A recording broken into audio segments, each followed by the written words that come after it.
నిన్న విషయం చెప్పలే మీకు. కేసీఆర్ గారు మొన్న ఒక ప్రత్యేకమైన సమావేశం ఏర్పాటు చేసిండు.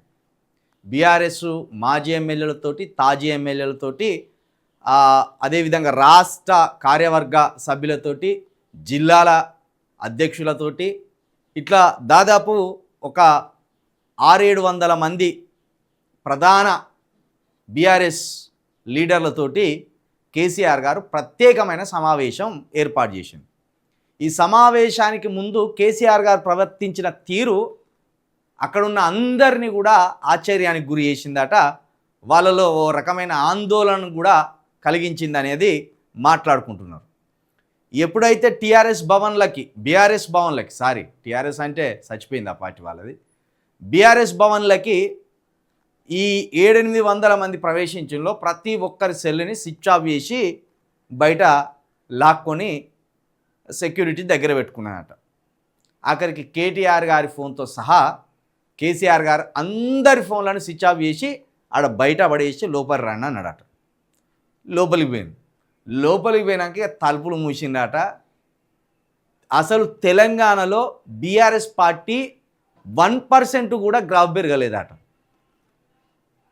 ఇప్పుడు 2.5 సంవత్సరాలలో ఒక భయంకరమైన పాలన అయితే నడుస్తున్నది. రేవంత్ రెడ్డి గారి పాలన ఏమాత్రం ప్రజా ఆమోదం కానీ ప్రభుత్వం అది.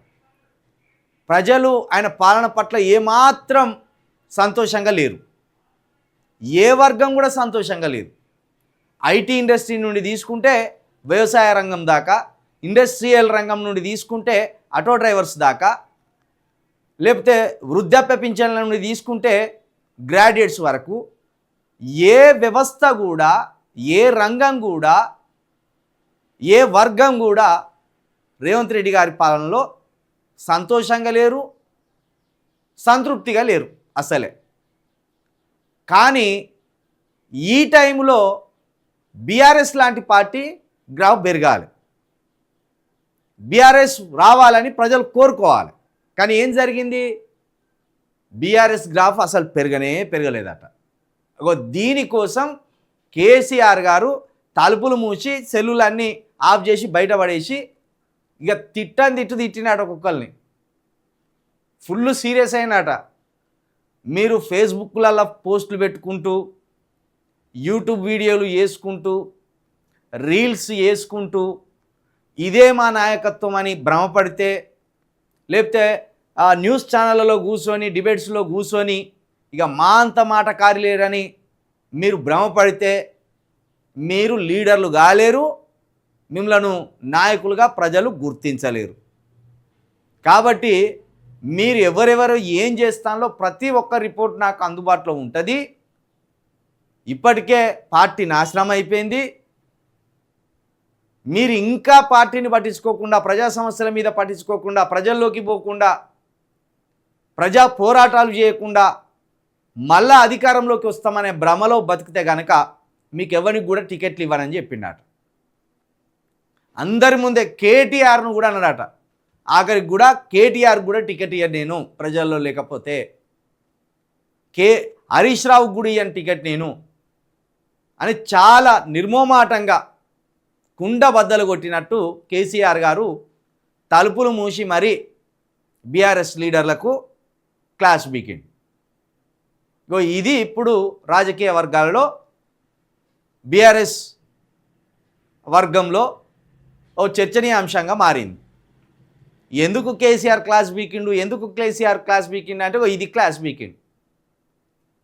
బీఆర్ఎస్ గ్రాఫ్ పెరగలేదు, బీఆర్ఎస్ని ప్రజలు ఇంకా విశ్వసిస్తలేరు, బీఆర్ఎస్ రావాలనుకొని కూడా ప్రజలు అనుకుంటలేరు.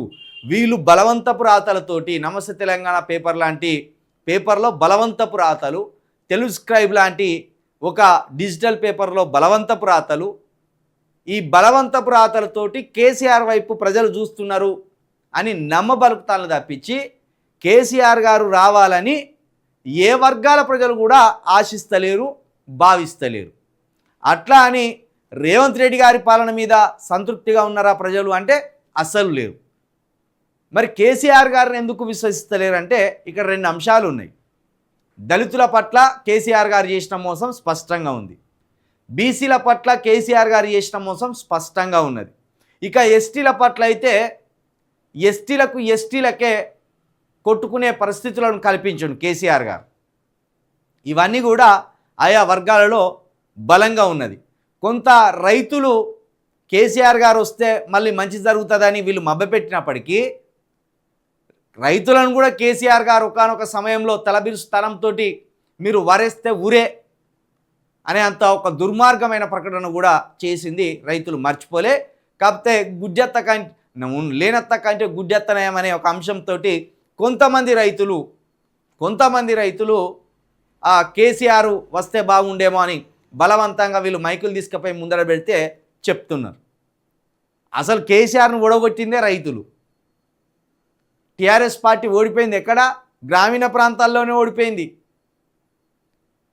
కోర్ తెలంగాణ అని ఇక్కడున్న హైటెక్ తెలంగాణ అని రెండింటిని విభజించి చూస్తే హైదరాబాద్లో బీఆర్ఎస్ గెలిచింది, గ్రామీణ ప్రాంతాలలో బీఆర్ఎస్ ఓడిపోయింది.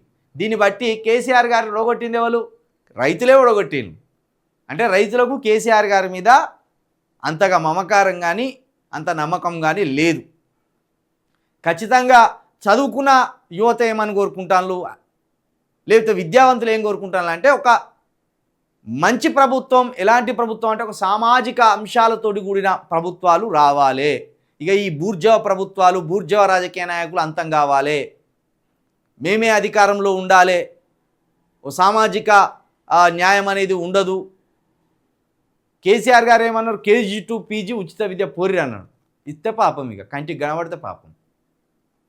దళితులకు 3 ఎకరాల భూమి ఉన్నాడు, దళితుడే ముఖ్యమంత్రి అన్నాడు. ఎన్ని చెప్పిండు? బీసీలకు అది ఇస్తాం ఇది ఇస్తాం అని చెప్పిండు. కాబట్టి కేసీఆర్ గారికి అర్థమైపోయింది, వచ్చేసారికి కూడా కేసీఆర్ గారు ముఖ్యమంత్రి అయ్యే అవకాశం లేదు, బీఆర్ఎస్ అధికారంలోకి వచ్చే అవకాశం లేదు. ఇక ఇందుకోసం కేసీఆర్ గారు ఇక క్లాస్ గట్టిగా బీకిండు.